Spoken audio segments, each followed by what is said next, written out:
আইসিসির development officer হিসেবে দীর্ঘদিন ধরে কাজ করছেন আমিনুল ইসলাম বুলবুল। তবে সম্প্রতি তার দেশে ফেরার পরই ক্রিকেট পাড়ায় গুঞ্জন ভারী হতে শুরু করে। এবার সেই গুঞ্জন ডালপালা মেলতে শুরু করেছে। ফারুক আহমেদ সরতে যাচ্ছেন বিসিবির মসনদ থেকে, সেটা এক প্রকার নিশ্চিত। অপেক্ষাটা হয়তো শুধু সময়ের। তবে বিসিবির সভাপতি হওয়ার আগে পরিচালক হওয়ার পূর্ব শর্ত হল সংস্থার কাউন্সিলর বা ভোটার হওয়া।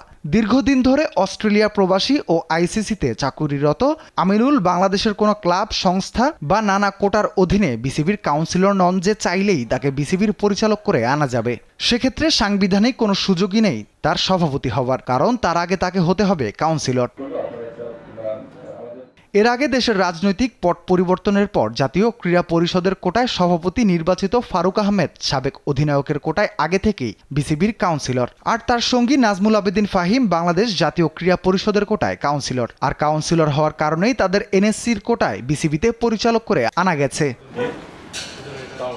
কিন্তু আমিনুলের ক্ষেত্রে সেই সুযোগ নেই একদমই। এখানে বিসিবির গঠনতন্ত্রের ১৩ অনুচ্ছেদের ১৩.২ ধারায় ৪ নম্বর উপধারায় পরিষ্কারভাবে উল্লেখ আছে যে জাতীয় ক্রীড়া পরিষদ কর্তৃক বাংলাদেশ ক্রিকেট বোর্ডের সাধারণ পরিষদের কোনো কাউন্সিলর সদস্যদের মধ্যে হইতে মনোনীত।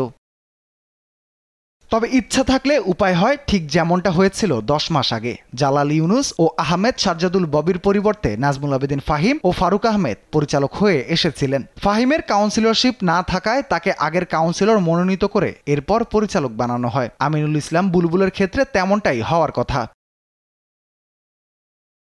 তবে বিসিবির গঠনতন্ত্র ও আইসিসির নিয়মের বাইরে গিয়ে ক্রিকেট বোর্ড পুনর্গঠনে সরকার হস্তক্ষেপ করলে সংকট আরও বাড়বে। অতীতে সরকারের হস্তক্ষেপের কারণে শ্রীলঙ্কা ও জিম্বাবুয়ে ক্রিকেট বোর্ড আইসিসির নিষেধাজ্ঞায় পড়েছিল। এক্ষেত্রে সরকারের সংশ্লিষ্টদের সঙ্গে বসে তাদের মতামত ও বর্তমান পরিস্থিতি আইসিসিকে জানিয়েই বিসিবিকে যা করার করতে হবে। ইতিমধ্যে ফারুক আহমেদ জানিয়ে দিয়েছেন তিনি পদত্যাগ করবেন না। ফারুক যদি পদত্যাগ না করেন সেক্ষেত্রে কোনোভাবেই বুলবুল আসার সুযোগ নেই। উল্টো আইসিসির রোশনালে পড়বে বাংলাদেশ ক্রিকেট বোর্ড।